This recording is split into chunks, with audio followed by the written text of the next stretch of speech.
প্রখ্যাত মুফাসসির ইমাম রাজি রাহিমাহুল্লাহ তিনি বলছেন, আমি কোরআন মাজিদের প্রত্যেকটা আয়াতের তাফসির করলাম, কিন্তু সূরা আসরের তাফসির যখন লেখা শুরু করলাম আমি চিন্তিত হয়ে গেলাম সূরা আসরের তাফসির কিভাবে লেখা যায়। আমি ভাবতেছিলাম, তিনি এক বিগত বিদ্বানের উদ্ধৃতি দিয়ে বলছেন, এক বিদ্বান লোক একটা এলাকার গ্রামের পাশ দিয়ে যাচ্ছিলেন। তখন এক বরফ বিক্রেতা চিৎকার করে করে বরফ বিক্রি করছেন, এই কথা বলে, ইরহামু মাইয়াযুবু রাসু মালিহি, হে এলাকার ছেলেমেয়েরা, হে এলাকার লোকজন, তোমরা ওই ব্যক্তির ওপরে রহম করো যার পুঁজি গলে যায়। বরফ বিক্রেতা টাকা ইনভেস্ট করেছে বরফের ভিতরে, বরফটা রৌদ্রের তাপে বাষ্পীয় আকারে গলে গলে পানি হয়ে যাচ্ছে। তখন বরফ বিক্রেতা বলছে যে, এলাকার লোকেরা, আমার বরফটা গলে পানি হওয়ার পূর্বেই তোমরা কিনে নাও, বরফ খেয়ে তোমরাও বেঁচে থাকো, আর আমি বরফ বিক্রি করে ওই টাকা দিয়ে আমিও জীবিকা নির্বাহ করে বেঁচে থাকি। বরফ গলে গেলে, পানি হয়ে গেলে তো কেউ কিনবে না। এই জন্য বরফ গলার পূর্বেই বরফটা কি করে দিতে হবে? বিক্রি। বরফ গলার পূর্বে যদি বরফ বিক্রেতা বরফ বিক্রি করে দিতে পারে, বরফ বিক্রেতা লাভবান হবে। আর যদি বরফটা গলে পানি হয়ে যায় তাহলে বিক্রি করতে পারবে না, বরফ বিক্রেতা ক্ষতিগ্রস্ত হবে। বিগত বিদ্বান বলছেন, আমি দেখলাম এক বরফ বিক্রেতা চিল্লানি দিয়ে বলছে, তোমরা ওই ব্যক্তির উপরে রহম করো যার পুঁজি গলে যায়। তখন আমি বুঝতে পারলাম, বরফ বিক্রেতা তো টাকা ইনভেস্ট করেছে বরফের ভিতরে, তার মানে তার পুঁজি গলে যাচ্ছে। হাযা মানা সূরাতিল আসরে, এটাই হলো সূরা আল আসরের ব্যাখ্যা। আল্লাহ যে সময়ের কসম করে বললেন পৃথিবীর মানুষ ক্ষতিগ্রস্তর মধ্যে রয়েছে, আল্লাহ সুবহানাহু ওয়া তাআলা মানুষকে একটা সময় দিয়েছেন, যেই সময়টার নাম হচ্ছে হায়াত, জীবন। মানুষের হায়াত, এই জীবনটা দিন যত যাচ্ছে তত বরফের মতো গলে যাচ্ছে। আমরা এক সময় পৃথিবীতে ছিলাম না, আমরা ছিলাম রূহের জগতে। আল্লাহ সেখানে যতদিন ইচ্ছা করেছিলেন ততদিন রেখেছিলেন। এরপরে যখন তিনি ইচ্ছা করলেন মানুষকে পৃথিবীতে প্রেরণ করতে হবে, তখন তিনি রূহের জগৎ থেকে মাতৃগর্ভে নিয়ে আসলেন। মাতৃগর্ভে 9 মাস 10 দিন, 10 মাস, 9 মাস, 8 মাস, আল্লাহ যাকে যত সময় মাতৃগর্ভে রেখেছেন, রাখার পরে তিনি সুম্মা নুখরিজুকুম তিফলা, বাচ্চার আকারে পৃথিবীতে প্রত্যেকটা মানুষকে বাহির করেছেন। আলমে আরওয়াহ, রূহের জগতে ছিলাম, সেখান থেকে মাতৃগর্ভে ছিলাম, মাতৃগর্ভ থেকে দুনিয়ার জগতে এসেছি। এখান থেকে আবার চলে যেতে হবে কবরের জীবনে, পরকালের জীবনে। 4টি স্তর ভেদ করে আবার পরকালে আমাদেরকে চলে যেতে হবে। মাতৃগর্ভে যখন আমরা ছিলাম, যখন 4 মাস বয়স, তখন আল্লাহ সুবহানাহু ওয়া তাআলা প্রত্যেকটা মানুষের তাকদীরকে আবার নবায়ন করেছিলেন ফেরেশতাদের মাধ্যমে। যখন 4 মাস বয়স মায়ের গর্ভে, তখন আল্লাহ লিখে দিয়েছিলেন আজাল, আমাল, তার কর্ম, তার আয়ুষ্কাল, তার ভালো মন্দ। সব কিছু লিখে এরপরে লেখা হয়েছিল সে তার আয়ু, সে কতদিন পৃথিবীতে থেকে বেঁচে থাকবে, কখন তার মৃত্যু হবে। আবু হুরায়রা রাদিয়াল্লাহু আনহু বলছেন, রাসূল সাল্লাল্লাহু আলাইহি ওয়াসাল্লাম বলেছেন, আমার উম্মতি মা বাইনা সিত্তিনা ইলা সাবঈন, আমার উম্মতের গড় বয়স হবে ৬০ থেকে ৭০ বছর। ওয়াকাল্লুহুম মাইয়াজুযু যালিক, খুব কম সংখ্যক ব্যক্তিরা এই বয়সকে অতিক্রম করতে পারবে, তবে গড় বয়স হবে ৬০ থেকে ৭০। এই ৭০ বছর বয়স মানুষ ৪টি স্তরে পার করে। এক থেকে ১৬ বছর শৈশব, কৈশোর, ১৬ থেকে ৪০ বছর যৌবনকাল, ৪০ থেকে ৬০ বছর প্রৌঢ়ত্ব, ৬০ থেকে ৭০ বছর বার্ধক্য, এরপরেই চলে আসবে মৃত্যু। মৃত্যু নামক বাহনে যেতে হবে কবরে। এখন আপনার দুনিয়াবি সফর শেষ, পরকালীন সফর শুরু।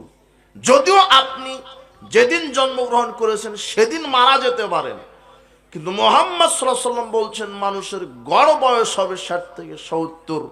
দেখেন, দেখতে দেখতে সময় চলে যাচ্ছে। আল্লাহ সুবহানাহু ওয়া তাআলা বলছেন, আমি সময়ের কসম দিয়ে বলছি, মানুষ ক্ষতির মধ্যে নিমজ্জিত, কিন্তু কোন ব্যক্তি ক্ষতিগ্রস্ত নয়? যে ব্যক্তি তার এই সময়, এই হায়াত থাকতে ৪টে কাজ করেছে: ঈমান, আমল, ঈমান এবং আমলের দাওয়াত এবং ধৈর্য ধারণের দাওয়াত। এই ৪টি কাজ যে হায়াত থাকতে করতে পেরেছে, ওই ব্যক্তিটা সফল। যেমন বরফ বিক্রেতা বরফ গলার পূর্বে বিক্রি করতে পেরেছে, তাই বরফ বিক্রেতা সফল। কিন্তু বরফটা যদি গলে পানি হয়ে যায় আর যদি বিক্রি করতে না পারে, বরফ বিক্রেতা ক্ষতিগ্রস্ত।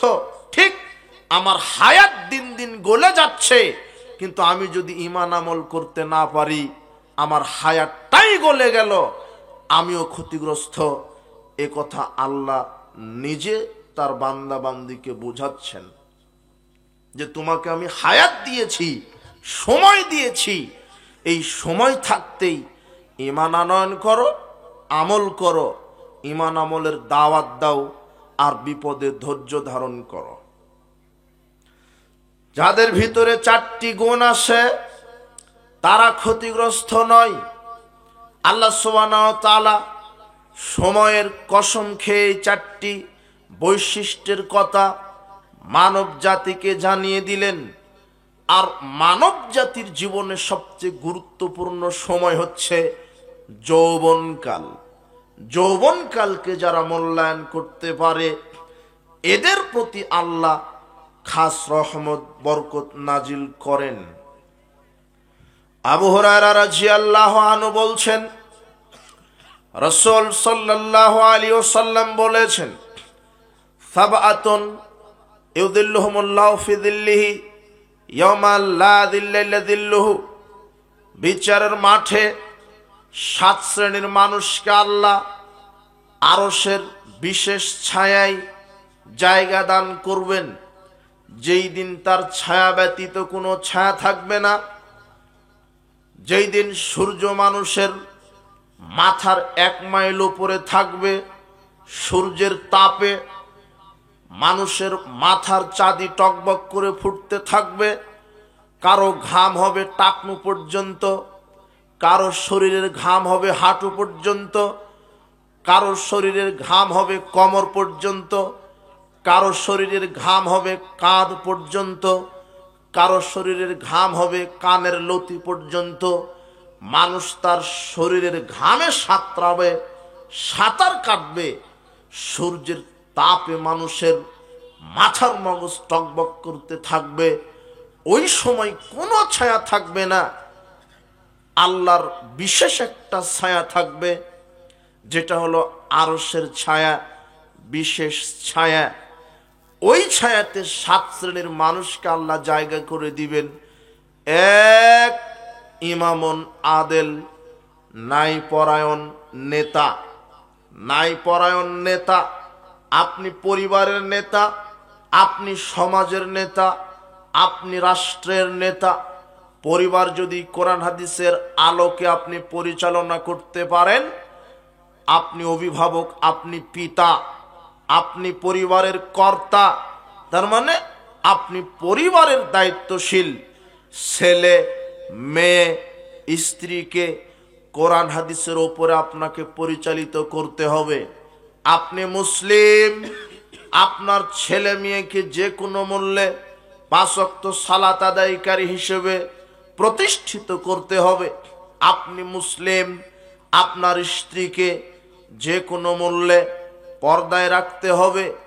আপনার ব্যক্তিত্ব, পার্সোনালিটি ধরে রাখতে হবে। আল্লাহর নবী বলছেন, ন্যায়পরায়ণ নেতা, পুরুষ তার পরিবারের নেতা। একজন সমাজের সর্দার, সে সমাজের নেতা। একজন দেশের ইমাম, দেশের সরকার, দেশের সমস্ত নাগরিকের উপরে নেতা।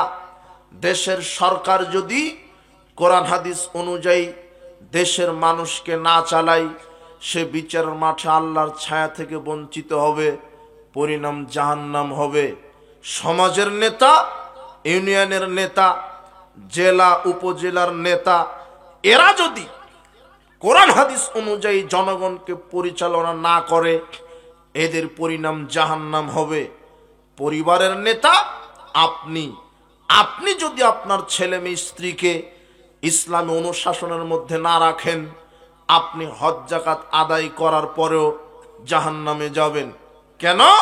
আল্লাহর নবী বলছেন, 3 শ্রেণীর মানুষ জান্নাতে যাবে না। সালাসাতুন কাদ হারামাল্লাহু আলাইহিমুল জান্নাহ, 3 শ্রেণীর মানুষের উপরে জান্নাত হারাম করেছেন। 1, মুদমিনুল খামর, যারা নিয়মিত মাদক সেবন করে, বিড়ি, সিগারেট, জর্দা, গুলিয়া বা ফেন্সিডিল, গাঁজা, হেরোইন, প্যাথেডিন খায়, এরা জান্নাতে যাবে না। 2, ওয়াদায়ুস আল্লাযী কুরফি আলিল খাবাসা, ওই ব্যক্তি দায়ুস। আপনি হজ যাকাত আদায় করেন তো কি হয়েছে? আপনার বেটি, আপনার মেয়ে যদি ল্যাংটা হয়ে ঘুরে, আপনি 14 বার হজ করে জান্নাত হবে না। কেন? আপনার মেয়ে, আপনার স্ত্রী ল্যাংটা হয়ে ঘুরে, তাই আপনি দায়ুস। আপনার সালাত সিয়াম জান্নাতে নিয়ে যেতে পারবে না। কেন? আপনি পরিবারের নেতা, আপনি সঠিকভাবে নেতৃত্ব দিতে পারেননি। মেয়েকে বলা উচিত ছিল, মেয়ে যে কোনো মূল্যে পর্দায় চলতে হবে, 5 ওয়াক্ত সালাত আদায় করতে হবে, প্রতিদিন ফজরের সালাতের পরে কোরআন তেলাওয়াত করতে হবে, পিতামাতার খেদমত করতে হবে, মানুষের গীবত করা যাবে না, কোনো গান বাজনা, জেনা ব্যভিচারে লিপ্ত হওয়া যাবে না।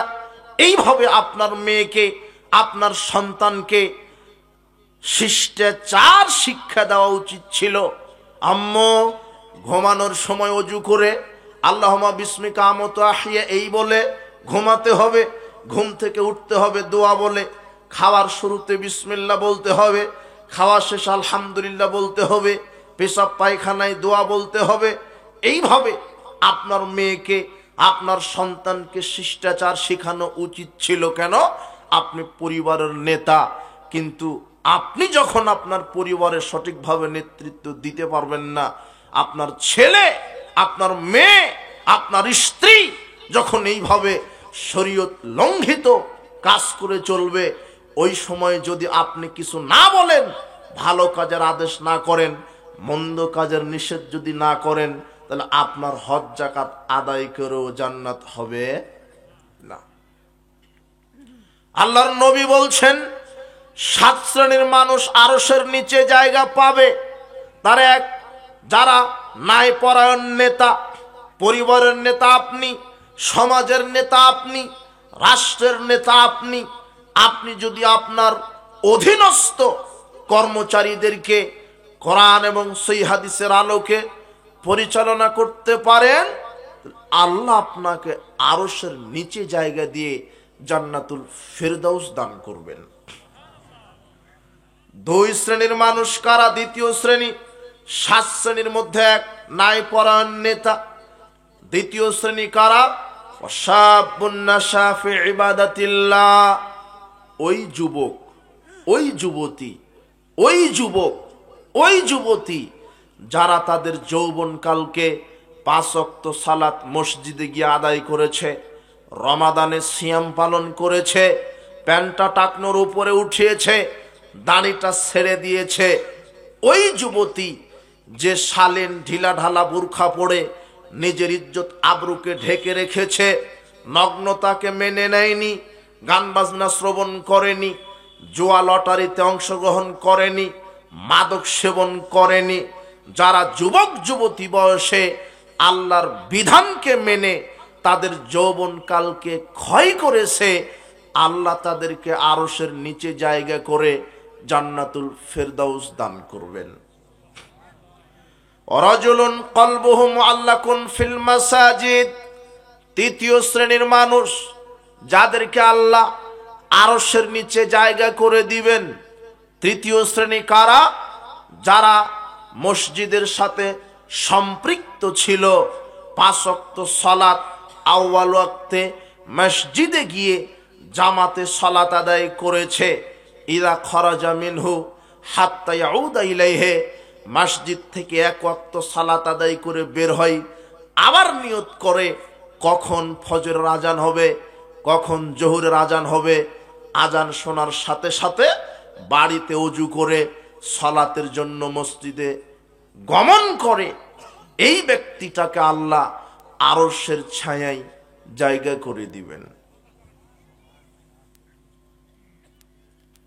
চতুর্থ শ্রেণীর মানুষ রাজুলুন যাকারাল্লাহু খালিয়ান ফাফাদাত আইনাহু, ওই ব্যক্তি, যেই ব্যক্তি তার পাপের কথা স্মরণ করে আল্লাহর ভয়ে কাঁদে, চোখ থেকে পানি ফেলিয়ে দেয়, জায়নামাজ ভিজিয়ে দেয়, কাপড় ভিজিয়ে দেয়, দাড়ি ভিজিয়ে দেয়, আল্লাহর ভয়ে, জাহান্নামের ভয়ে, কবরের শাস্তির ভয়ে, আল্লাহর শাস্তির ভয়ে, যারা আল্লাহর ভয়ে কান্নাকাটি করে চোখ থেকে পানি ফেলায়, আল্লাহ এদেরকে আরশের নিচে জায়গা করে দিবেন।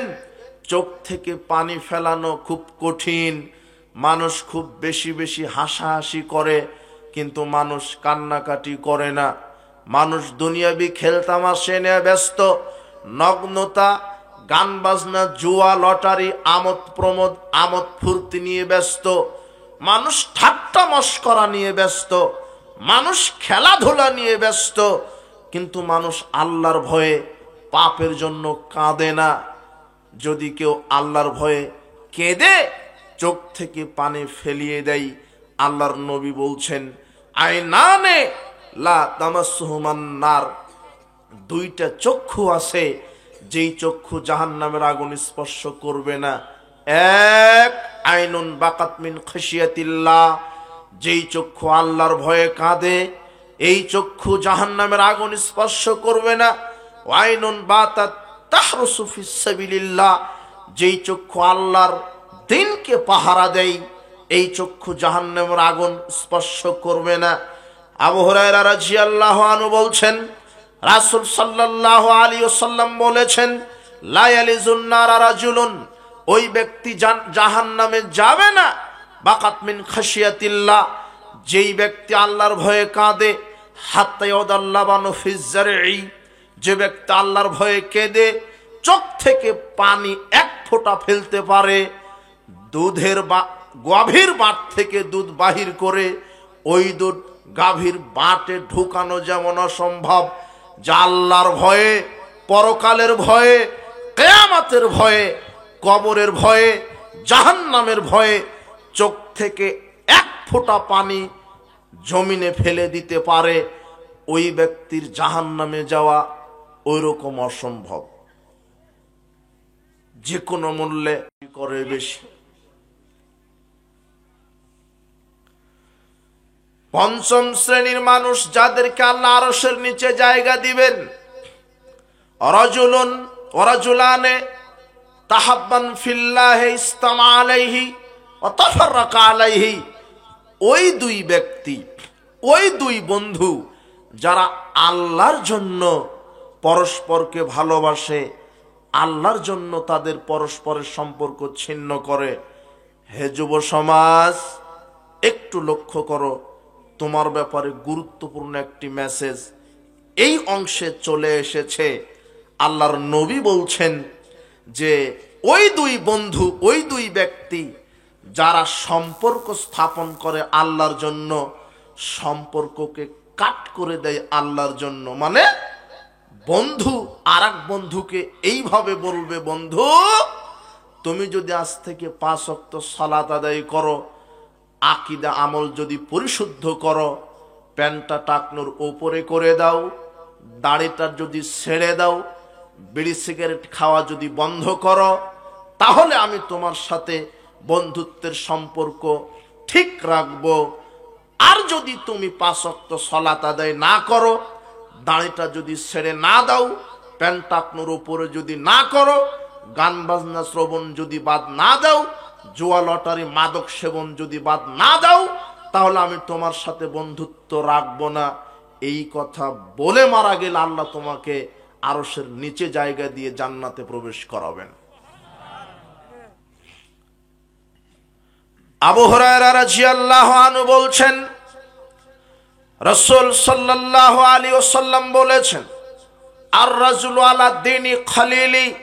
হে যুবকেরা শোনো, খুব গুরুত্ব দিয়ে শোনো। এখানে তোমার কথাই আল্লাহর নবী বলছেন। আল্লাহর নবী বলছেন, শোনো পৃথিবীর মানুষ, মানুষ তার বন্ধুর স্বভাবে প্রভাবিত হয়। ফালইয়ানজুর আহাদুকুম মা ইউখালিল। কাজেই তোমরা যাকে বন্ধু বানাবে একটু তদন্ত করে বন্ধু বানাও। যখন তোমরা কারোর সাথে বন্ধুত্ব স্থাপন করতে চাচ্ছ, তখন একটু তদন্ত করো।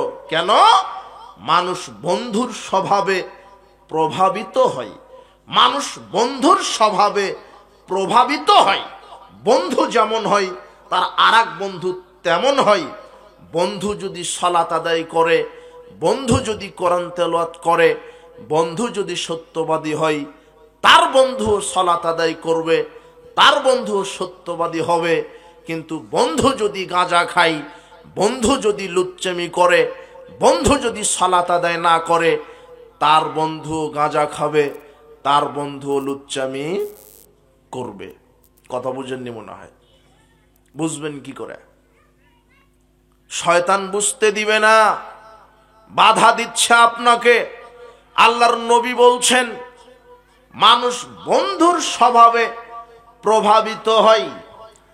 আবু মালিক আল আশআরী রাদিয়াল্লাহু আনহু বলছেন, রাসূল সাল্লাল্লাহু আলাইহি ওয়াসাল্লাম বলেছেন, মাসালুল জালিসিস সালিহ ওয়াস সাউই কাহামিলিল মিসক ওয়া নাফিকিল কির। ভালো বন্ধুর উদাহরণ আর খারাপ বন্ধুর উদাহরণ আতর বিক্রেতার মতো আর কামারের হাপরালার মতো। ফাহামিলুল মিসক ইম্মা আইয়ুহদিয়াক। ভালো বন্ধুর উদাহরণ আতর বিক্রেতার মতো। কেন? আতর বিক্রেতার কাছে যদি আপনি বসে থাকেন, আতর বিক্রেতা আপনাকে এমনিতে আতর দিয়ে দিতে পারে। ওয়া ইম্মা আন তাফতা মিনহু, অথবা আপনি আতর কিনে নিতে পারেন। ওয়া ইম্মা আন তাজিদা মিনহু রিহান তাইয়্যিবা, অথবা আতরের সুগন্ধি আপনার নাকে আসবেই। ক্রেতা বিক্রেতা কেউ ঠেকাতে পারবে না। বিক্রেতা যখন আরেকজন ক্রেতাকে আতর বিক্রি করবে, বোতলের ডিব্বাটা যখন খুলবে, খোলার সাথে সাথে আতরের গন্ধটা আপনার নাকে যাবে। ওটা দুনিয়ার কেউ ঠেকাতে পারবে না। তার মানে আল্লাহর নবী এই উদাহরণ দিয়ে বুঝাতে চাচ্ছেন, আপনার ছেলেটার বন্ধু যদি ভালো হয়, পরহেজগার হয়, চরিত্রবান হয়, সালাত সিয়াম আদায়কারী হয়, কোরআন তেলাওয়াতকারী হয়, সত্যবাদী হয়, তাহলে আপনার ছেলেটাও সালাত সিয়াম আদায়কারী, সত্যবাদী হবেই।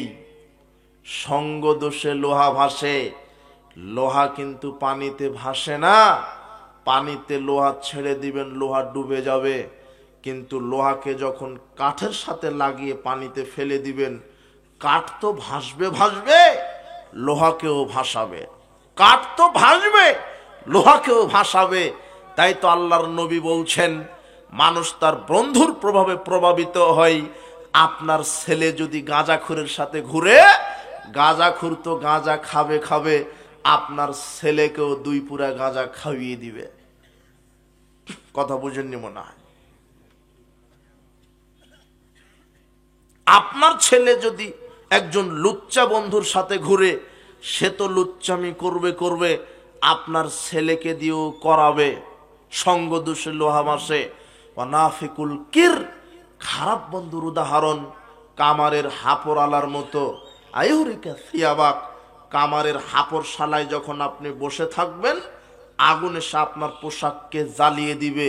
ওয়াইমাং তাজিদা মিনহু রিহান খাবিসা, আগুন যদি আপনার পোশাককে পুড়িয়ে নাও দেয়, অন্তত ধোঁয়া আপনার নাকে মুখে লাগবেই, ধোঁয়া আপনি প্রতিরোধ করতে পারবেন না।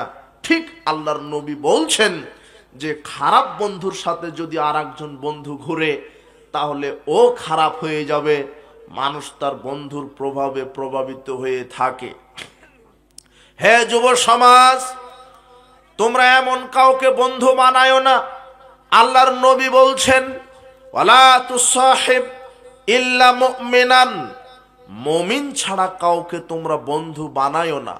যে ব্যক্তি 5 ওয়াক্ত সালাত আদায় করে না, যে ব্যক্তি হালাল খায় না, যে ব্যক্তি দাড়িটা ছেড়ে দেয়নি, যে ব্যক্তি প্যান্টটা টাকনোর উপরে করেনি, যে ব্যক্তি কোরআন তেলাওয়াত করে না, যে ব্যক্তি সত্য কথা বলে না, যে ব্যক্তি মানুষকে ধোঁকা দেয়, মদ গাঁজা খায়, সালাত আদায় করে না, এমন ব্যক্তির সাথে বন্ধুত্ব স্থাপন করা যাবে না। আল্লাহর নবী বলছেন, মুমিন ছাড়া কাউকে বন্ধু বানায়ো না। হে যুবক, তোমাকে আর একটা মেসেজ দিই, কোন যুবকের যুবতী মেয়ে গার্লফ্রেন্ড হতে পারে না, কোন যুবকের বান্ধবী একটা মেয়ে হতে পারে না, কোন যুবতী মেয়ের বন্ধু একটা ছেলে হতে পারে না। যুবকের বন্ধু হবে আর একটা যুবক, আর যুবতীর বান্ধবী হবে আর একটা কি? বান্ধবী। হে যুবতী মেয়ে, তোমাকে বলছি, আল্লাহর নবী বলছেন, মুমিনা নারী ছাড়া কাউকে বান্ধবী বানাবে না। তোমার বান্ধবী হবে যে পর্দা করে, যে গান বাজনা শ্রবণ করে না, যে বেহায়াপনায় চলে না, যে মহিলা সালাত আদায় করে, যেই মহিলা সিয়াম পালন করে, যেই মহিলার ভিতরে পরহেজগারিতা আছে, এমন মেয়ের সাথে তুমি বান্ধবীত্ব স্থাপন করো। যেই মহিলা বয়ফ্রেন্ডের সাথে ঘুরে না, লুচ্চামি করে না, গান বাজনা শ্রবণ করে না, মাদকে আসক্ত নয়, এমন মেয়ের সাথে তুমি বন্ধুত্ব স্থাপন করো। হে যুবক, হে যুবতী, হে যুবক শোনো, মুমিন বন্ধুর ক্ষমতা অনেক, মুমিনা নারী বান্ধবীর ক্ষমতা অনেক। আপনাকে একটা মেসেজ দিয়ে যাই, আল্লাহ বলছেন, আল আখিল্লাউ ইয়াওমা ইযিম বাযুহুম লিবাযিন আদুউন ইল্লাল মুত্তাকিন। আল্লাহ বলছেন সূরা যুখরুফের 67 নম্বর আয়াত, আল্লাহ বলছেন, বিচারের মাঠে খারাপ বন্ধু খারাপ বন্ধুর শত্রু হবে, খারাপ বান্ধবী খারাপ বান্ধবীর শত্রু হবে। তবে যারা ভালো বন্ধু দুনিয়াতে ছিল তারা শত্রু হবে না, যারা মুত্তাকি তারা পরস্পর শত্রু হবে না। আল্লাহ সুবহানাহু ওয়া তাআলা বলছেন, ইয়াওমা ইয়াফিরুল মারউ মিন আখিহি ওয়া উম্মিহি ওয়া আবিহি ওয়া সাহিবাতিহি ওয়া বানি। আল্লাহ বলছেন, বিচার মাঠে আপন ভাই তার আপন ভাইকে দেখে পালিয়ে যাবে, ভাই ভাইকে চিনবে না, ভাই ভাইয়ের পরিচয় দিবে না। সন্তান তার মাকে দেখে পালিয়ে যাবে, সন্তান তার বাবাকে দেখে পালিয়ে যাবে। আপনি যে স্ত্রীকে এত ভালোবাসছেন, হালাল হারাম বিবেচনা করছেন না, আপনার স্ত্রীকে খুশি করার জন্য এই স্ত্রীকে দেখে আপনি পালিয়ে যাবেন, আপনার সন্তানকে দেখে আপনি পালিয়ে যাবেন, আপনি আপনার মাকে দেখে পালিয়ে যাবেন, কিন্তু বিচার মাঠে পালাবে না কে? আল্লাহ বলছেন ইল্লাল মুত্তাকুন, ইল্লাল মুত্তাকিন, যারা মুত্তাকি বন্ধু, দুনিয়াতে যারা একসাথে সালাত আদায় করেছে মসজিদে জামাতবদ্ধ ভাবে, যারা রমাদানে একসাথে সিয়াম পালন করেছে, যারা আল্লাহর বিধিবিধান মেনে যৌবনকালকে ক্ষয় করেছে, মুত্তাকি বন্ধুর সামনে দিয়ে যদি তার কোনো এক বন্ধুকে ফেরেশতারা জাহান্নামের দিকে নিয়ে যেতে লাগে, তখন এই মুত্তাকি পরহেজগার বন্ধু আল্লাহর কাছে সুপারিশের দাবি জানিয়ে বলবে, আল্লাহ, ওই যে আমার বন্ধুটা আজকে জাহান্নামে যাচ্ছে আমার সামনে দিয়ে, ফেরেশতারা জাহান্নামে টেনে হেঁচড়ে নিয়ে যাচ্ছে, অথচ আমরা একসাথে জালসা শুনতে যেতাম, একসাথে 5 ওয়াক্ত সালাত জামাতে আদায় করেছি, দুনিয়াতে একসাথে সিয়াম রেখেছি, দাড়িটা ছেড়ে দিয়েছিলাম, রাসূলের আদর্শ মতো প্যান্টটা টাকনোর উপরে করেছিলাম, আমরা ওয়াদা করেছিলাম বন্ধু আমরা কোনোদিন আর মাদক সেবন করব না, আমরা মাদক ছেড়ে দিয়েছিলাম, আমরা একসাথে কোরআন তেলাওয়াত করেছি, তাসবিহ তাহলিল করেছি, দান সদকা করেছি, আমরা দুনিয়াতে মুত্তাকি বন্ধু ছিলাম, আমার সামনে আমার বন্ধুটা জাহান্নামে যাবে, আল্লাহ আমার সুপারিশ তুমি কবুল করো। তখন এই মুত্তাকি বন্ধুর সুপারিশ কবুল করে তার বন্ধুকে এই মুত্তাকি বন্ধুর সাথে আল্লাহ একসাথে জান্নাতে ঢুকিয়ে দিবেন। সুবহানাল্লাহ বললেন হয়তো বা বক্তব্যের গতিতে। মুমিন বন্ধুদের বৈশিষ্ট্য, মুত্তাকি বন্ধুদের সম্পর্ক কত অটল, রক্তের সম্পর্কে স্বার্থ থাকে, ঈমানি সম্পর্কে কোনো স্বার্থ থাকে না। বুঝেননি মনে হয়? রক্তের সম্পর্কে স্বার্থ থাকে, ঈমানি বন্ধুত্বে কোনো স্বার্থ থাকে না। একটাই স্বার্থ, যে কোনো মূল্যে 2 বন্ধুকে জান্নাতে যেতে হবে। যেখানে বিচার মাঠে আপন ভাই আপন ভাইকে দেখে কি করবে, যেখানে মাকে দেখে সন্তান, বাপকে দেখে সন্তান পালিয়ে যাবে, কিন্তু এই দুনিয়াতে যদি তুমি পরহেজগার মুত্তাকি ব্যক্তির সাথে বন্ধুত্ব স্থাপন করো, এই বন্ধু তোমার ভাই পিতা মাতার মতো হবে না, এই বন্ধু তোমাকে না নিয়ে জান্নাতে প্রবেশ করবে না। কিন্তু তোমার বন্ধু মানে যে যত বেশি গাঁজা খেতে পারে সে তোমার তত আপন বন্ধু, যে যত লুচ্চামি করতে পারে সে তোমার তত আপন বন্ধু। যেই মহিলা বেহায়ার মতো ঢং ঢং করে ঘুরতে পারে ওর বান্ধবীর অভাব নেই। হে যুবতী মেয়ে সাবধান, হে যুবক তুমি সাবধান, তুমি তোমার যৌবনকালকে কিভাবে মূল্যায়ন করছো। আল্লাহর নবী বলছেন 7 শ্রেণীর মানুষকে আরশের নিচে জায়গা দিবেন। আল্লাহর জন্য যারা বন্ধুত্ব স্থাপন করে, আল্লাহর জন্য যারা বন্ধুত্ব কাট করে।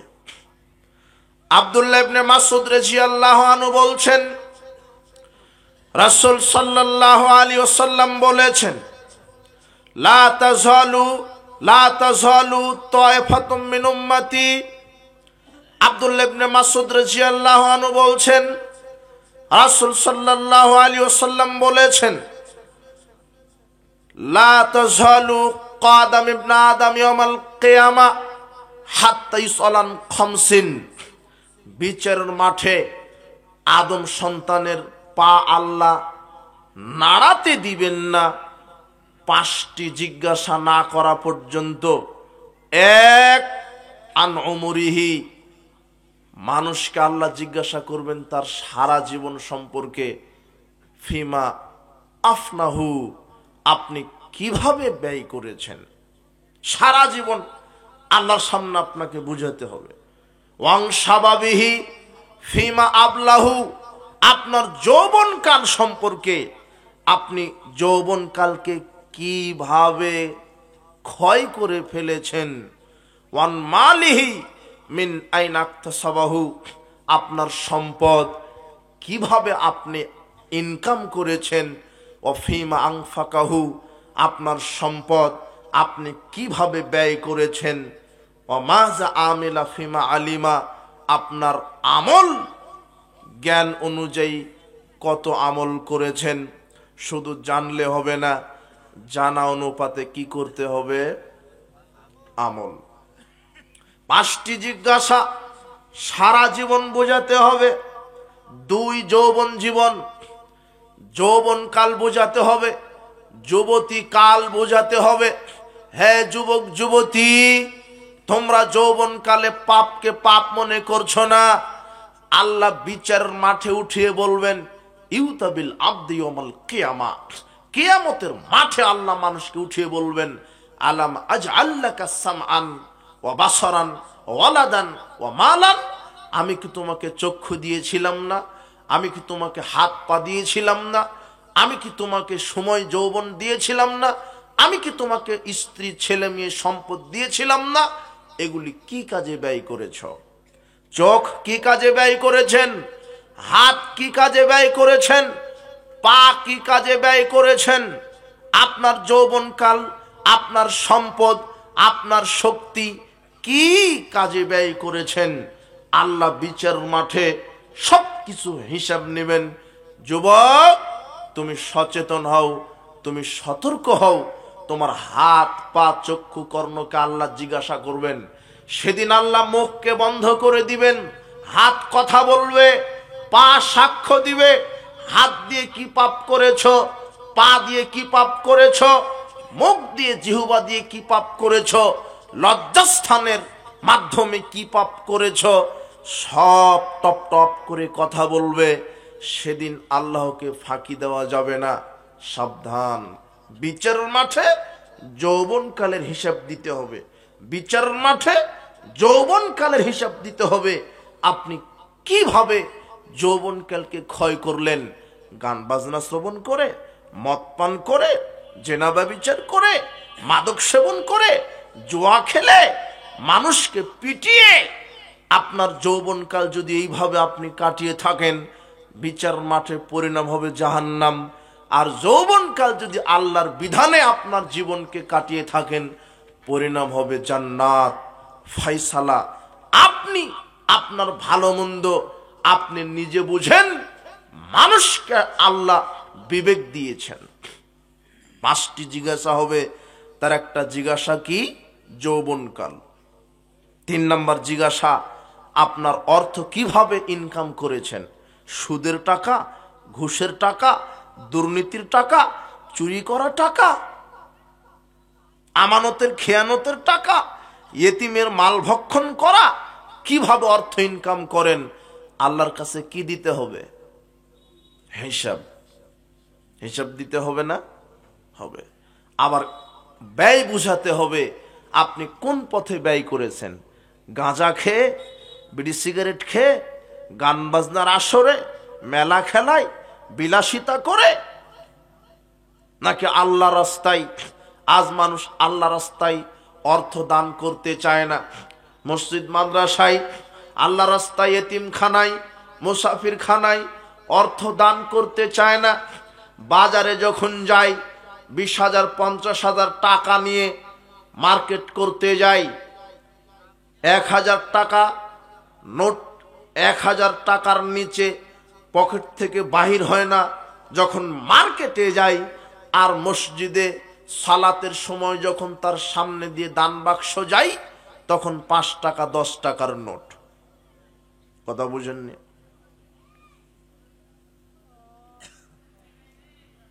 একটা সিগারেট কিনে খান 40 টাকা 50 টাকা দিয়ে, অথচ ওটা হারাম। যুবক, তুমি মাদক সেবন করছো, বিড়ি সিগারেট, জর্দাগুল, ইয়াবা, ফেন্সিডিল, এগুলি মদ, এগুলি হারাম। এগুলি থেকে তুমি ফিরে আসো। গান বাজনা হারাম। তুমি তোমার যৌবনকাল কিভাবে মূল্যায়ন করছো? এই যে গত রাত্রে তুমি 31st নাইট পালন করলে, তোমার মতো বেহায়া নির্লজ্জ আর কে হতে পারে? তুমি আল্লাহকে বলতে পারতে সেই রাতে, আল্লাহ আমি 2000 সালে জন্মগ্রহণ করেছিলাম, দেখতে দেখতে 24টা বছর চলে গেল, আমি জানি না কত পাপ করেছি। আজকে নতুন বছরে পদার্পণ করলাম, আমি তোমার কাছে ক্ষমা চাই, বিগত 24 বছরের পাপ আমার ক্ষমা করো। আল্লাহ, জানি না 24 বছরে কত ইবাদত তোমাকে ডাকতে পেরেছি, খুশি করতে পেরেছি। আজকে নতুন বছরে পদার্পণ করলাম, আগামী যতদিন বেঁচে থাকবো ততদিন যেন তোমার গোলামি করে বেঁচে থাকি, সেই তৌফিক তুমি দান করো। এইভাবে তো তুমি 31st নাইট পালন করতে পারতে, বুঝেননি কথা? অথচ তুমি পালন করলে গান বাজিয়ে, বাদ্যযন্ত্র বাজিয়ে, মাদক সেবন করে, আতশবাজি করে, তুমি নিজের নফসের উপরে জুলুম করলে, তুমি বেহায়া জাহেলিয়াতকে কায়েম করলে, তুমি আল্লাহর কাঠগড়ায় কি জবাব দিবে?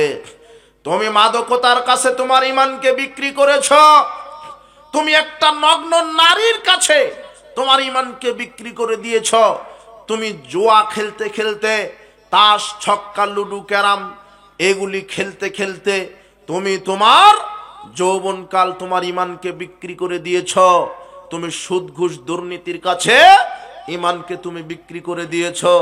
শোনো যুবক, এই যৌবনকাল তোমার চিরকাল থাকবে না। তুমি গাফেল আছো আল্লাহর কাছ থেকে, পরকালের কাছ থেকে। যেই সময় মুয়াজ্জিন বলে হাইয়া আলাস সালাহ, সালাতের জন্য আসো, সেই সময় তুমি ক্যারাম নিয়ে ব্যস্ত আছো, তুমি ছক্কা লুডু নিয়ে ব্যস্ত আছো, তুমি মোবাইলে ল্যাংটা নারী গেমস খেলা নিয়ে ব্যস্ত আছো। তার মানে তুমি গাফেল, তুমি গাফেল আছো। যেই সময় মুয়াজ্জিন বলে হাইয়া আলাল ফালাহ, আসো জান্নাতের দিকে, কল্যাণের দিকে, যেই সময় মুয়াজ্জিন ডাকছে তোমাকে সালাতের জন্য, সেই জায়গাতে তুমি নারীকে নিয়ে ফষ্টি নষ্টিতে ব্যস্ত আছো, মাদক নিয়ে তুমি জীবনকে উপভোগ করছো। শোনো যুবক, যেই ইমান তোমার বিড়ি সিগারেটের আগুন নিভাতে পারে না, ওই ইমান তোমার জাহান্নামের আগুন নিভাতে পারবে না। যেই ইমান আজানের পরে মসজিদে গিয়ে মসজিদে তোমাকে নিয়ে যেতে পারে না, ওই ইমান তোমাকে জান্নাতে নিয়ে যেতে পারবে না। যেই ইমান সুদ ঘুষ দুর্নীতি থেকে ফিরাতে পারে না, সেই ইমান তোমাকে জাহান্নাম থেকে ফিরাতে পারবে না। যেই ইমান মদ খাওয়া থেকে ফিরাতে পারেনি তোমাকে, সেই ইমান তোমাকে জাহান্নাম থেকে ফিরাতে পারবে না। যুবক, তুমি তোমার যৌবনকালকে মূল্যায়ন করো, যৌবনকালকে মূল্যায়ন করো। হে যুবতী মেয়ে, তুমি ল্যাংটা হয়ে, নগ্নতা হয়ে পুরুষের ইমানকে নষ্ট করছো, তোমার লজ্জা নেই? আল হায়া মিনাল ঈমান ওয়াল ঈমান ফিল জান্নাহ, লজ্জা হলো ঈমান, ঈমান হলো জান্নাত। যার ঈমান আছে সে জান্নাতে যাবে, যার ঈমান নেই সে জান্নাতে যাবে না। তার মানে যার লজ্জা আছে সে জান্নাতে যাবে, যার লজ্জা নাই সে জান্নাতে যাবে না। নির্লজ্জ বেহায়ার মতো তুমি ইহুদি খ্রিস্টানের বিজাতীয় নীতি সংস্কৃতি পালন করো। তার একটা 31st নাইট গান বাজনা মাদকের মাধ্যমে তুমি পালন করলে, একটা পহেলা বৈশাখ আর একটা বিশ্ব ভালোবাসা দিবসের নামে লুচ্চামি। হে যুবক যুবতী, তুমি ফিরে আসো, জাহেলিয়াতকে কবর দাও, ইসলামের আলোকে জীবন যাপন করো। আল্লাহ তোমাদেরকে সঠিক হেদায়েত দান করুন। বলছিলাম, আমর বিন মুররা আল জুহানী রাদিয়াল্লাহু তাআলা আনহু তিনি বলছেন, قال رسول الله صلى الله عليه وسلم لرجل وهو يعظه اغتنم خمسا قبل خمس। আল্লাহর নবী বললেন এক ব্যক্তিকে, এই শোনো, 5টি জিনিস তোমার জীবনে আসার পূর্বে 5টি জিনিসকে তুমি মূল্যায়ন করো। 1, শাবাবাকা কাবলা হারামিক, বৃদ্ধ বয়স আসার পূর্বেই তুমি যৌবনকালকে মূল্যায়ন করো। 2, সিহাতাকা কাবলা সাকামিক, অসুস্থ হওয়ার পূর্বেই সুস্থ থাকে তুমি মূল্যায়ন করো। ও গিনাকা কাবলা ফাকরিক, তুমি গরিব হওয়ার পূর্বেই ধনী থাকাকে তুমি মূল্যায়ন করো। ও ফারাগাকা কাবলা শুগলিক, ব্যস্ততা আসার পূর্বেই অবসর সময়কে তুমি মূল্যায়ন করো। হায়াতাকা কাবলা মাউতিক, মৃত্যু আসার পূর্বেই জীবনকে মূল্যায়ন করো। মৃত্যু কখন যে চলে আসে যুবক, মৃত্যু কখন যে চলে আসে, তোমাকে যখন বলা হয় দাড়িটা ছেড়ে দাও, তখন তুমি বলো এখন দাড়ি ছাড়বো কেন, 2030 সালে দাড়িটা ছেড়ে দিব। তার মানে তুমি চ্যালেঞ্জ করছো 2030 সাল পর্যন্ত তুমি বেঁচে থাকবে, তাই না?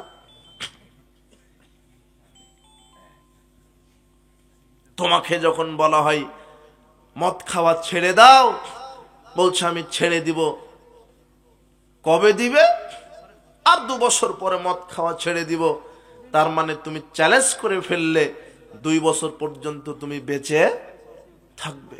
কথা বুঝেননি মনে হয়। অথচ আল্লাহর নবী বলছেন মৃত্যু আসার পূর্বেই জীবনকে মূল্যায়ন করো। আব্দুল্লাহ ইবনে আমর রাদিয়াল্লাহু আনহু বলছেন আখাযা রাসূলুল্লাহ সাল্লাল্লাহু আলাইহি ওয়াসাল্লাম বিবাদি জাসাদি, রাসূল সাল্লাল্লাহু আলাইহি ওয়াসাল্লাম আমার শরীরের একটা অংশ ধরলেন, ধরে বললেন আব্দুল্লাহ ইবনে ওমর কুন ফিদ দুনিয়া কান্নাকা গারিবুন আওয়াবিরুস সাবিলিন, দুনিয়াতে তুমি পথিকের নাই চলো, মুসাফিরের নাই চলো, বিনয়ী নম্রতার সাথে চলো।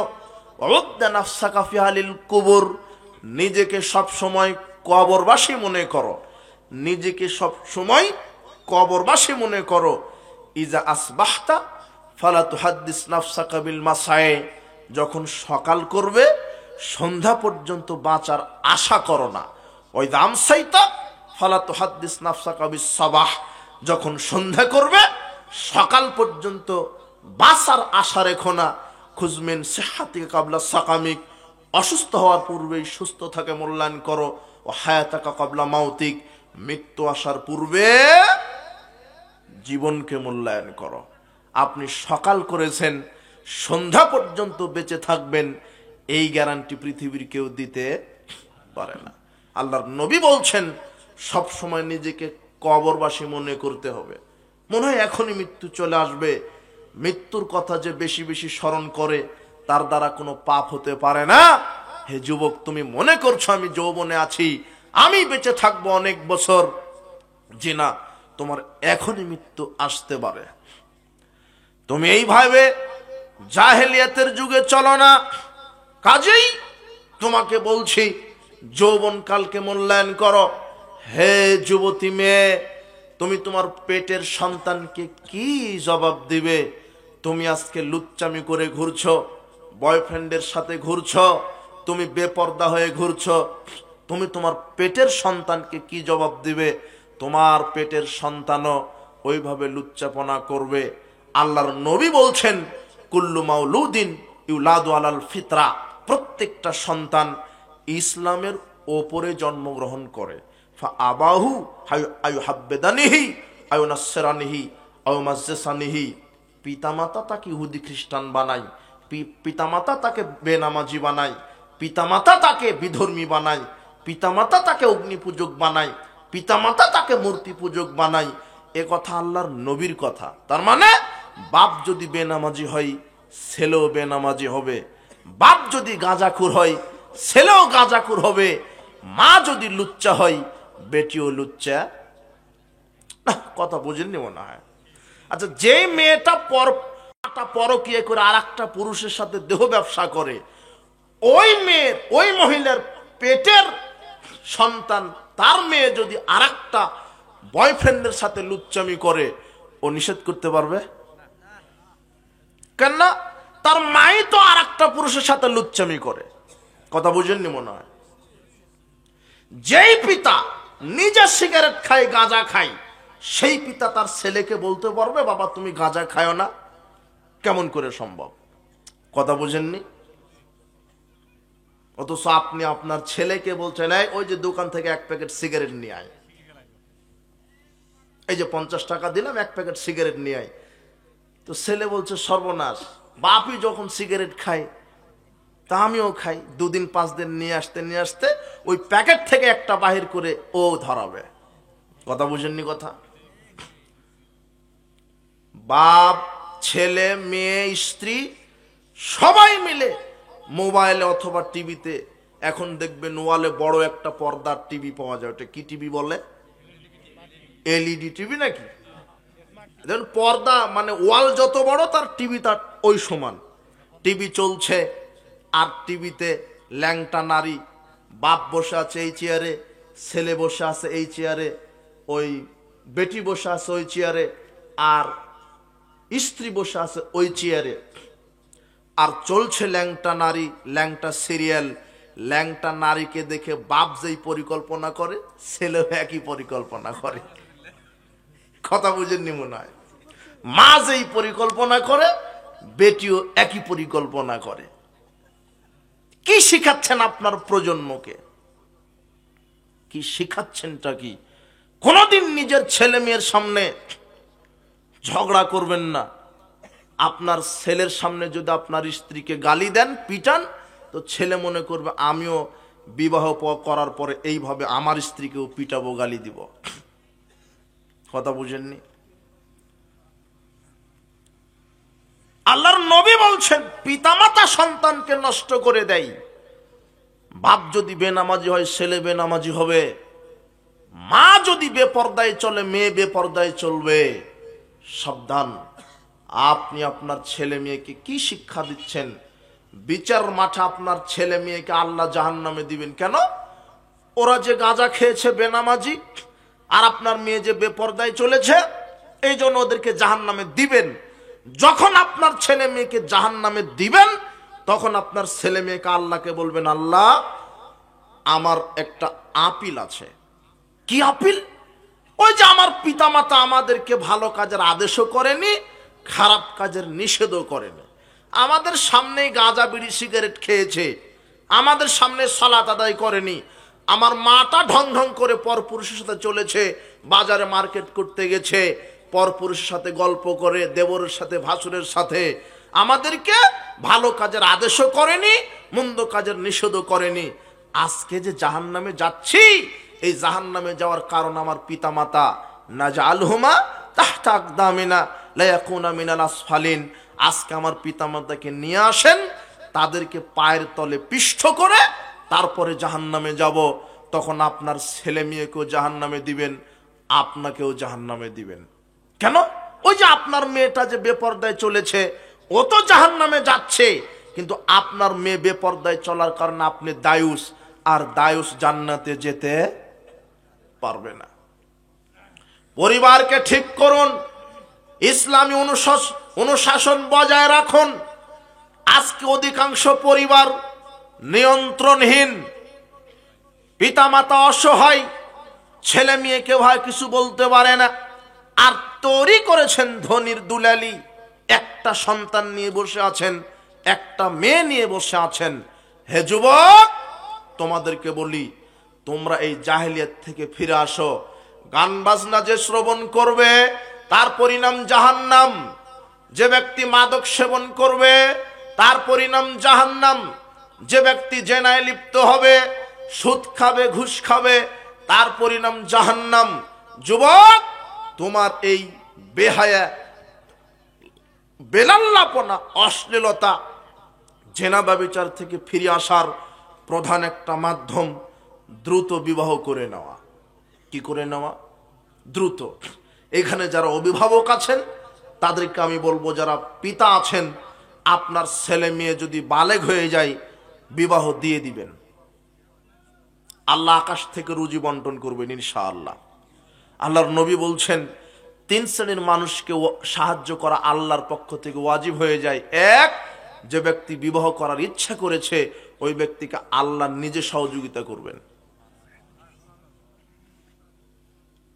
আজকে যুবক যুবতী বিবাহের বয়স পার হয়ে যাচ্ছে, ক্যারিয়ার গঠনের নামে, বেহায়াপনা, লুচ্চাপনার নামে বিবাহের কথা মাথায় আসছে না। বিবাহ করবে কি করে? বিবাহ করেও দৈহিক সম্পর্ক, বিবাহ না করেও জেনা করা যায়। জেনা এখন সহজ, জেনা এখন সমাজে সহজ হয়ে গেছে। বিবাহ করার কি প্রয়োজন? একটা মেয়ে বিবাহ করে একটা ছেলের সাথে থাকতে পারে, কিন্তু মেয়ে চিন্তা করছে বিবাহ করলে তো একটা পুরুষ পেলাম, আর বিবাহ না করেই তো আমার 14টা পুরুষের সাথে সম্পর্ক আছেই, এটাই ভালো। কথা বুঝেন নেব না? মেয়ের বাপকে বলা হচ্ছে, কি ব্যাপার, আপনার মেয়েকে বিবাহ দিবেন না নাকি? তখন মেয়ের বাপ বলছে, কি বলেন, আমার মেয়ের তো বয়স হয়নি, কেবলে ভার্সিটি থেকে বের হলো, আর একটু ডক্টরেট ডিগ্রিটা নি, এরপরে বিবাহ দিব। আপনি কি খবর নিয়েছেন? আপনার মেয়ের বিবাহের বয়স হয়নি, আপনার মেয়ে ঠিকই লুচ্চাপনা করে। বিবাহের বয়স হয়নি, ঠিকই 14টা বয়ফ্রেন্ডের সাথে ঘুরে। কথা বুঝেন? আপনার ছেলের ক্যারিয়ার গঠন করতে বয়স হয়ে গেল 38, আপনার মেয়ের ক্যারিয়ার গঠন করতে বয়স হয়ে গেল 32, 36। এদের আর বিবাহের কোনো এনার্জি থাকে না। আর এই বয়সে যখন বিবাহ দেন, এরা টিকতে পারে না। কেন? আপনার মেয়েকে এই বয়সে বিবাহ দিলেন কেন? ও তো 36 বছর বয়সে 36টা পুরুষের সাথে দৈহিক সম্পর্ক হয়ে গেছে। ও আর এই একটা পুরুষের সাথে আসক্ত হবে না, কেননা আপনার মেয়ের বৈশিষ্ট্য বহু পুরুষের সাথে ঘোরার আসক্ত। কথা বুঝেননি? আপনার ছেলেকে 36-35 বছর বয়সে বিবাহ দিলেন, ও একটা নারীর সাথে সংসার করতে পারবে না, কেননা সে তার স্কুল জীবনে, কলেজ জীবনে, ভার্সিটি জীবনে 14টা নারীর সাথে সম্পর্ক, ও তো চলতে পারবে না, ও পরকীয়ার সাথে লিপ্ত হবে। অধিকাংশ পরিবার আজকে ভেঙে খান খান হয়ে যাচ্ছে পরকীয়ার কারণে। আর বলছেন শয়তান বলে দিয়েছে বাল্য বিবাহ দেওয়া যাবে না। এত শয়তানেরা, এত শয়তান এই গোষ্ঠীটা। বাল্য বিবাহ দেওয়া যাবে না, কিন্তু বাল্য লুচ্চামি ঠিকই কায়েম রেখেছিল এরা। বুঝেন? বাল্য বিবাহ দেওয়া যাবে না, কিন্তু বাল্য প্রেম ভালোবাসা ঠিকই রেখেছিল এরা। কথা বুঝেছেন? রাসূল বলছেন ফাইদা বালাগা ফাইজা বিজুহু, যখন বালেগ হবে তখনই বিবাহ দাও। বালেগ হওয়ার পরে যেই পিতা তার ছেলে মেয়েকে বিবাহ দেয় না, তার ছেলে মেয়ে যত পাপ করবে তার সমপরিমাণ পাপ আল্লাহ তার বাপের ঘাড়ে বসিয়ে দিবেন। সাবধান। অভিভাবকদেরকে বলছে আপনার ছেলে মেয়েকে দ্রুত বিবাহ দিবেন। শয়তান বলছে যে না, মেয়েকে অল্প বয়সে বিবাহ দেওয়া যাবে না। অল্প বয়সে বিবাহ দিলে কি হবে? অল্প বয়সে মরণ হবে, বাচ্চা নিতে পারবে না, সংসার বুঝবে না। অথচ যে এই কথা বলছে তার মা কিন্তু বিবাহ হয়ে এসেছিল তার বাপের সাথে 12 বছর বয়সে। কথা বুঝেননি মনে হয়? আর শয়তান বলছে যে 2টা সন্তানের বেশি নয়, একটি হলে ভালো হয়। অথচ যে বলছে তারাই 12 ভাই। কথা বুঝেননি মনে হয়? যখন বকরির পেটে বাচ্চা আসে, ছাগলের পেটে বাচ্চা আসে, তখন তাহাজ্জুদ পড়ে দোয়া করে, আল্লাহ আমার এই ছাগলের পেট থেকে 6টা বাচ্চা বাহির করো। আর বউ যখন গর্ভবতী হয় তখন বলে আল্লাহ একটাই ভালো। তার মানে ছাগলের চাইতে ওর দাম কি কম। কথা বুঝেননি মনে হয়? কিছু বুঝলেন কি? অথচ আল্লাহর নবী বলছেন তাজাওয়াজুল ওয়াদুদ আল ওয়ালুদা, যেই নারী বেশি বেশি সন্তান দিতে পারে সেই নারীকে বিবাহ করো। দেখেন তো, এই মহিলা শোনেন, আপনাকে এখন আমি বলছি, আল্লাহর নবী বলছেন এই সাহাবারা, আলা খুবিরুকুম বিআহলিল জান্নাহ, আমি কি তোমাদেরকে জান্নাতবাসীদের খবর দিব না? কারা বেশি বেশি জান্নাতি? সাহাবীরা বললেন বলেন। তখন আল্লাহর নবী বলছেন আন-নাবিয়্যু ফিল জান্নাহ, নবীগণ জান্নাতি। ওয়া শহীদ ফিল জান্নাহ, শহীদগণ জান্নাতি। ওয়া সিদ্দিক ফিল জান্নাহ, সিদ্দিকগণ জান্নাতি। ওয়া মাউলুদুন ফিল জান্নাহ, নবজাতক শিশু যারা ছোট্ট অবস্থায় মারা গেছে তারা জান্নাতি। ওয়া নিসাউকুম মিন আহলিল জান্নাতিল ওয়াদুদুল মাউলুদুল আউদু আলা জাওজিহা, ওই নারীরাও বেশি বেশি জান্নাতি যারা বেশি বেশি স্বামীকে তৃপ্তি দিতে পারে, স্বামীকে ভালোবাসতে পারে, আর বেশি বেশি সন্তান প্রসব করতে পারে। যেই নারী বেশি বেশি সন্তান প্রসব করেছে ওই নারীকে আল্লাহ নবীদের কাতারে বলে জান্নাত ঘোষণা করেছেন। না, আপনার স্ত্রী একটা নেওয়ার পরে বলছেন আর পারবো না, আপনার স্ত্রী বলছে আর পারবো না, তো আপনাদেরকে একটা বুদ্ধি শিখিয়ে দিই, যখন বলবে আর পারবো না তখন বলবেন তাহলে আর একটা বিবাহ করব। তখন দেখবেন যে না, 12টা লাগলে দিচ্ছি, আর করিও না। কথা বুঝেননি মনে হয়? মাস্টার ডিগ্রি পাস মেয়েকে বিবাহ করলেন, 30 বছর বয়সের একটা মেয়েকে বিবাহ করলেন, একটা বাচ্চা নিয়ে বুড়ি হয়ে গেছে। অথচ আপনি যদি আপনার স্ত্রীকে ওই যে 14-16 বছর বয়সের একটা মেয়েকে বিবাহ করতেন, ওর বংশ দেখে আপনি অনেক বাচ্চা নিতে পারতেন। কিন্তু একটা নেওয়ার পরে ওই যে শয়তান বলে দিয়েছে যে না, অল্প বয়সে বিবাহ দিলে বাচ্চা নিতে পারবে না। অথচ আপনার দাদি 12 বছর বয়সে বিবাহ হয়ে এসেছিল, আপনার দাদির 14টা সন্তান। কথা বুঝেননি? আর এখন পরিপক্ক হয়ে, পরিপক্ক কাকে বলে? একটা নারীর হায়েজ শুরু হলেই সেই নারী পরিপক্ক হয়ে যায়, এটা মুহাম্মদ সাল্লাল্লাহু আলাইহি ওয়াসাল্লাম বলছেন। পরিপক্ক বলতে কি বুঝেছেন? বালেক বলতে কি বুঝাচ্ছেন? বালেক বলতে কি 30 বছর বয়স? 30 বছর বয়সে, 26-28 বছর বয়সে আপনার মেয়েকে বিবাহ দিলেন, এখন বাচ্চা নিতে পারবে? একটা দুইটা নেওয়ার পরেই ও আর চলতে পারে না। কথা বুঝেননি? পেটে যখন বাচ্চা আসে 15 দিন পর পর হসপিটালে দৌড়াতে হয় চেক আপের জন্য। ডাক্তার বলে এটা খাওয়াতে হবে, এটা খাওয়াতে হবে, ইঞ্জেকশন দিতে হবে, এই ফল খাওয়াতে হবে। যখন পেটে সন্তানের বয়স 8 মাস তখন আলট্রা করালেন, এত বাচ্চা। আপনি চেক আপ করানোর পরে, আলট্রা করার পরে ডাক্তার বলছে সর্বনাশ, বাচ্চা তো উল্টা দিকে আছে। কথা বুঝেননি? তো কি করা লাগবে? সিজার করতে হবে। সিজারের সময় আবার বনসই করে বলছেন যে মারা গেলে কোনো দাবি নাই। আবার বলছেন ছেলেকে বাঁচাবেন না মাকে বাঁচাবেন। কি হলো? 28 বছর বয়সে বিবাহ দিয়ে কি হলো? এখন সন্তানকে বাঁচাতে গিয়ে স্ত্রীকে বাঁচাতে পারছেন না। কথা বুঝেননি? কে বলে সেই শয়তানি ধোঁকা? শয়তানি ধোঁকাতে কে বলে সেগুলি? ছেলে মেয়ে বালেগ হলে তাদের বিবাহ দিতে হবে। ছেলে মেয়ে বালেগ হলেই তাদের বিবাহ দিতে হবে, তাহলে জেনা কম হবে, বিবাহ সহজ করে দিবেন। বলছিলাম যুব সমাজ, তোমাদের ঈমানকে টিকানোর প্রথম ধাপ, দ্রুত তোমরা বিবাহ করে নাও। দ্বিতীয় ধাপ, ঈমানদার লোকদের সাথে উঠা বসা করো, যেটা আমি বললাম বন্ধু নির্বাচন। তোমাদের স্মরণ নাই? বন্ধু নির্বাচন, বন্ধু নির্বাচনে দেরি করো না।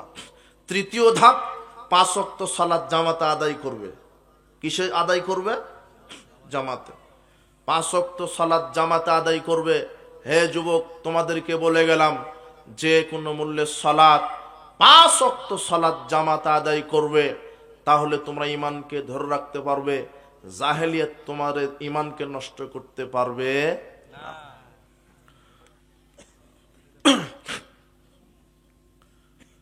ঈমানকে ধরে রাখার আরেকটি মাধ্যম, যে কোনো মূল্যে হালাল রুজি ভক্ষণ করবেন। হারাম রুজি মানুষের ঈমানকে দুর্বল করে দেয়, ঈমানকে নষ্ট করে দেয়। আল্লাহর নবী বলছেন, লা ইয়াদখুলুল জান্নাতা জাসাদুন গুযিয়া বিল হারাম। ওই দেহ জান্নাতে যায় না যেই দেহ হারাম খাদ্য দিয়ে গঠিত। আজকে সমাজে প্রায় হারামখোর, হালালখোর পাওয়া খুবই কঠিন। আল্লাহর নবী বলছেন, ইয়াতি আলান নাসে জামান লাইওয়ালিল মারু মা খাযা মিনহু আমিনাল হালাল আমিনাল হারাম। মানুষের জীবনে এমন একটা সময় চলে আসছে, মানুষ বিবেচনা করবে না সে হালাল খাচ্ছে না হারাম খাচ্ছে। প্রায় সমাজে হারামখোর, সে বিবেচনায় আনছে না, অথচ যে কোনো মূল্যে হালাল খেতে হবে।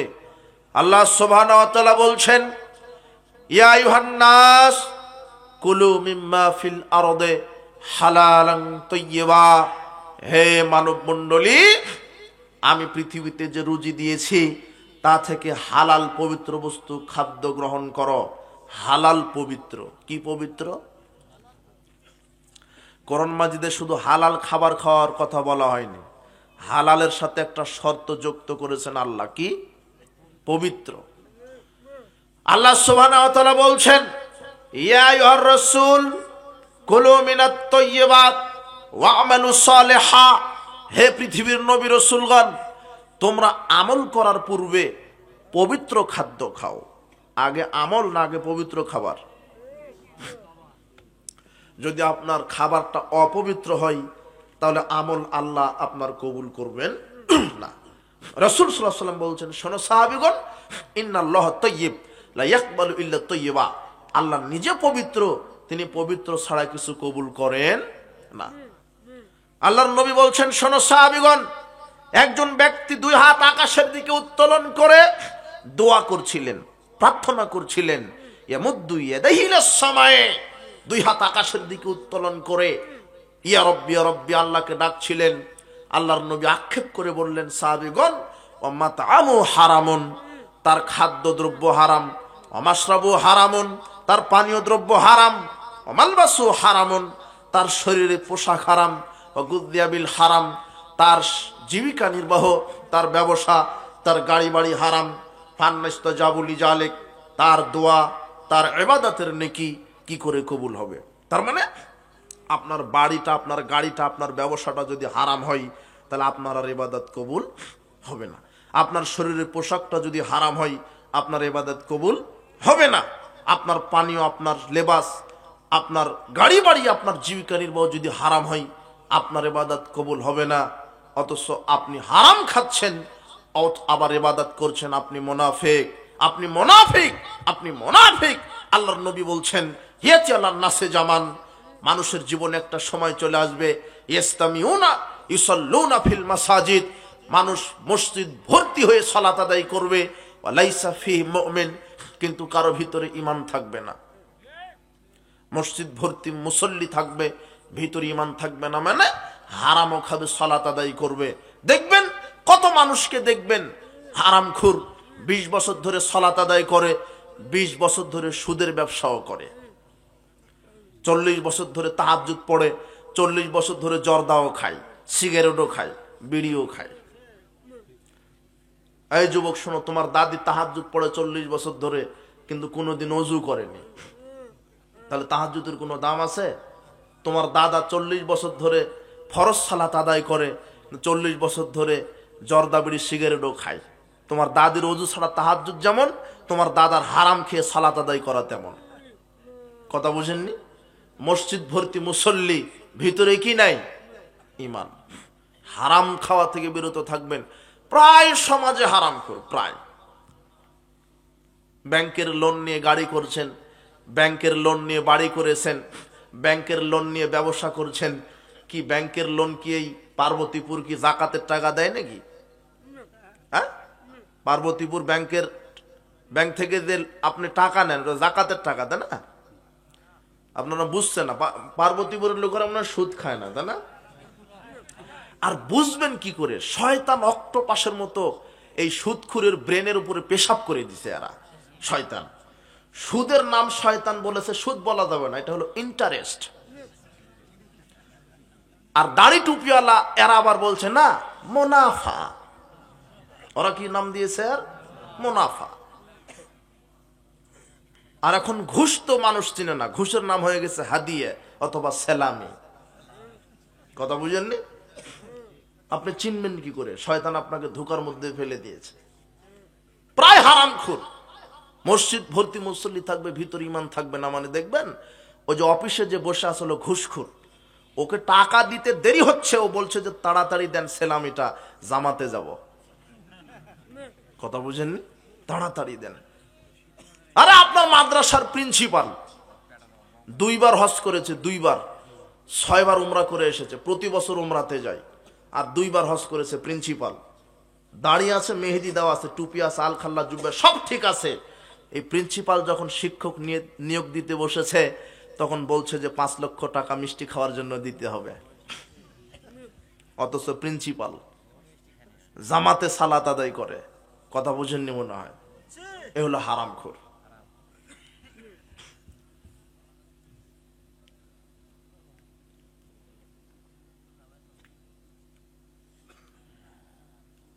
ডাক্তারের নামে বাটপাড়ি। হাজী সাহেবের কথা শুনলে আপনি অবাক হবেন। হাজী সাহেব এই হজ করে এসে বলছেন, সর্বনাশ, 20 বছর আগে যদি হজ করে আসতে পারতাম, তাহলে কাপড়ের ব্যবসাটা ভালোই হতো। আপনি গেছেন কাপড়ের দোকানে কাপড় কিনতে, হাজী সাহেব বলছে, আহা, তুমি আসছো, তোমার বাপের সাথে আমার খুব খাতির ছিল, সবার সাথে ব্যবসা করেছি, তোমার সাথে কোনো ব্যবসা হবে না, তুমি যেটা পছন্দ সেটা নাও। পছন্দ করেছেন, এখন বলছে যে কিনা দামে দাও, তোমার সাথে ব্যবসা করব না। কিনা কত? তো 5,000 টাকা। অথচ কাপড় কিনা আছে 2,000 টাকাতে। যখন বলছে যে 5,000 টাকা দিয়ে কিনা আছে, তখন 4 বার হজ করা আছে হাজী সাহেবের। কথা বুঝেননি মনে হয়? হারামখোর, ঘুষখোর, সুদখোর, দুর্নীতিবাজ। নেতৃত্বের নামে, নেতার নামে যারা জনগণের টাকা চুরি করছে, জনসাধারণের টাকা চুরি করছে, এরা দুর্নীতিবাজ, হারামখোর। এই দেশের নেতা নেত্রী যদি জানতো জনগণের টাকা থেকে 1 টাকা চুরি করা কত ভয়াবহ পাপ, তাহলে এরা মানুষের বাড়িতে কাজ করে খেতে রাজি হতো, জনগণের 1 টাকা চুরি করতে এরা রাজি হতো না। কিন্তু এরা জানেই না কত হারামখোর। আর এই হারামখোর, যত সুদখোর, ঘুষখোর, যারা হারামখোর, এরাই মসজিদে প্রথম কাতারের মুসল্লি হয়ে বসে থাকে। এরা কি মসজিদের সভাপতি, এরা মাদ্রাসা, ওদেরকে টয়লেটের সভাপতি রাখবেন। টয়লেটের হারামখোর মসজিদের সভাপতি হয় কি করে? টাকা দেয় না। আপনিও কাপুরুষ হয়ে গেলেন নাকি? আপনি আবার কবে থেকে কাপুরুষ হলেন যে ওকে প্রধান অতিথি না করলে আমার জালসা হবে না? কে বলেছে আপনার হবে না? বলেছে কে হবে না? ওকে প্রধান অতিথি না করলে আপনার মাদ্রাসা চলবে না। আপনার আকীদাতেই সমস্যা। শুধু আল্লাহকে বলেন, আল্লাহ কিভাবে চালাবেন আপনার ব্যাপার, উনি চালিয়ে দিবেন। কথা বুঝলেন না মনে হয়? কিন্তু আপনার ভরসাই তো হারামখোরের উপরে, তাই তো আল্লাহ আপনাকে সাহায্য করে না। কোটি টাকা মালিক হওয়ার পরও আপনার ঋণ ফুরাই না।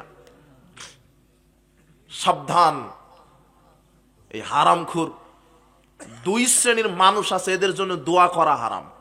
তার একটা হলো হারামখোর, যারা সুদখোর, ঘুষখোর, দুর্নীতিবাজ, মদখোর, এদের জন্য দোয়া করা হারাম। আর একটাকে ওই যে নগ্ন নারী, যেই নারী পুরুষের ইমানকে নষ্ট করছে, এই নগ্ন নারীর জন্য দোয়া করা হারাম। বলা যাবে না আল্লাহ তাকে রহম করো, তার পাপ ক্ষমা করো, শুধু বলবেন আল্লাহ তুমি তাকে হেদায়েত দান করো। নারী সমাজ, আপনাদেরকে বলছি, হে যুবতী মেয়ে, নগ্ন হয়ে ঘুরো না। আল্লাহ সুবহানাহু ওয়া তাআলা বলছেন, ওয়াকারনা ফি বুয়ুতিকুন্না ওয়ালা তাবাররাজনা তাবাররুজাল জাহিলিয়াতিল উলা। বেহায়া যুগের মতো, জাহিলি যুগের মতো নগ্ন হয়ে চলো না। 2 শ্রেণীর মানুষ জান্নাতে যাবে না। তার একটা শ্রেণী আছে যারা উলঙ্গ কাপড় পরে, ওই মহিলা, তারা জান্নাতে তো যাবে না, জান্নাতের সুগন্ধি পাবে না। হে মা বোন, পর্দায় চলেন। মহিলাদেরকে বলছি, মহিলাদের জন্য একটা হাদিস এবারত করে আমরা বক্তব্যের ইতি টানার চেষ্টা করব। আল্লাহর নবী বলছেন, কোন নারী যদি 4টে কাজ করে, 5 ওয়াক্ত সালাত, রমাদানের সিয়াম, লজ্জাস্থানের হেফাজত, আর স্বামীর আনুগত্য, স্বামীর খেদমত, এই 4টি কাজ করতে পারলে ওই নারীর জন্য আল্লাহ জান্নাতের 8টি দরজা খুলে দিবেন। নারীদের জন্য জান্নাতে যাওয়া সহজ। পৃথিবীর সব পুরুষেরা, পৃথিবীর অধিকাংশ পুরুষেরা ইমানদার হতে পেরেছে। আল্লাহর নবী বলছেন, কামালা মিনার রিজালে কাসীরুন ওয়ালাম ইয়াকমুল মিনান নিসায়ে। পুরুষ মানুষেরা বেশি বেশি ইমানদার হতে পেরেছে, কিন্তু মহিলারা বেশি ইমানদার হতে পারেনি। ইল্লা আসিয়া ইমরাতু ফেরাউন ও মারিয়াম বিনতে ইমরান। ইমরানের মেয়ে মারিয়াম আর ফেরাউনের স্ত্রী আসিয়া, এরা ইমানদার হতে পেরেছে। রাসূল বলছেন, হাসবুকা মিন নিসাইল আলামিন। 4টি নারীর আদর্শ ফলো করলে নারীদের জন্য জান্নাত যথেষ্ট। কয়টি নারীর? 4টি। 4টি নারীর আদর্শ গ্রহণ করতে বলে নারীদের জন্য জান্নাত যথেষ্ট। 1, ফাতেমা রাদিয়াল্লাহু তাআলা আনহার আদর্শ, খাদিজা রাদিয়াল্লাহু তাআলা আনহার আদর্শ, মারিয়াম আলাইহিস সালামের আদর্শ, আর আসিয়া ইমরাতু ফেরাউন, ফেরাউনের স্ত্রী আসিয়া। এই 4টি নারীর আদর্শ যেই নারী ধারণ করবে সেই নারী জান্নাতে চলে যাবে। এই কথা মুহাম্মদ সাল্লাল্লাহু আলাইহি ওয়াসাল্লাম বলছেন। কাজেই মা বোনদেরকে বলবো, আর রাসূল বলছেন, আমি অধিকাংশই জাহান্নামে দেখলাম নারীদেরকে। মহিলারা বললেন, কেন আমরা বেশি জাহান্নামী? তখন তিনি বললেন যে নারীরা বেশি বেশি মানুষকে অভিশাপ দেয়, ঝগড়া করে, গীবত করে। নারীরা স্বামীকে কষ্ট দেয়। আসলে অধিকাংশ নারী স্বামীকে বুঝতে চায় না। আচ্ছা বলেন তো, পুরুষ মানুষকে জান্নাতে, একটা পুরুষকে 72টা হুর দিবেন কেন আল্লাহ? বলেন, একটা দিলেই তো হতো, তাই না? হ্যাঁ, আর মুমিনদেরকে আরো বেশি দিবেন। মুমিনরা যদি বলে আমার 1000 লাগবে, 1000টা স্ত্রী দিবেন। কথা বুঝেননি? কেন দিবেন বলেন তো? কেননা দুনিয়াতে একজন পুরুষের হক কোন স্ত্রী তার স্বামীর হক আদায় করতে 16 আনা পারে না। কথা বুঝেননি মনে হয়? বুঝেন? এই জন্য পুরুষের যেন জান্নাতে খেদমতের কমতি না হয়, এই জন্য স্বাভাবিক দিবেন বিশেষ 2টা, এরপরে 72টা। আর মুমিনরা যদি চায় 72,000 লাগবে, আল্লাহ 72,000 স্ত্রী দান করবেন, যাতে তাদের সেবার কোনো কমতি না হয়। কেন দুনিয়াতে মহিলারা স্বামীকে তো বিবেচনাই করতে জানে না। ওরা জানেই না যে একজন স্বামী পরিবারের জন্য একজন বীর যোদ্ধা। পুরুষ মানুষ টাকা ইনকামের জন্য কত কষ্ট করে, বৃষ্টি নাই, রোদ নাই, শীত নাই, হওয়া নাই, খাওয়া নাই, মরা নাই, এত কষ্ট করে টাকা ইনকাম করে, তাও এক কপাল পোড়া স্ত্রী বলে তোমার দ্বারা কিছুই হবে না, তোমার সাথে 20 বছর সংসার করলাম শান্তি হলো না। কপাল পোড়া জাত। কথা বুঝেননি? এত কষ্ট করে টাকা ইনকাম করে একটা কাপড় কিনে দিয়েছেন, তাও বলছে কাপড়টা পছন্দ হয়নি, মোটা হয়েছে। কথা বুঝেননি? কথা তুমি কি কিনতে পারো? তোমার ঘরে কিছু নাই, উমুকের ঘরে এসি আছে, ডিসি আছে, ফ্রিজ আছে, তোমার সাথে বিবাহে আমার শান্তি হলো না। কিন্তু নারী বুঝতে পারে না, আমার ঘরে কিছুই না থাকলে শান্তি আছে, স্বামী স্ত্রী মিল আছে, হালাল ইনকাম আছে।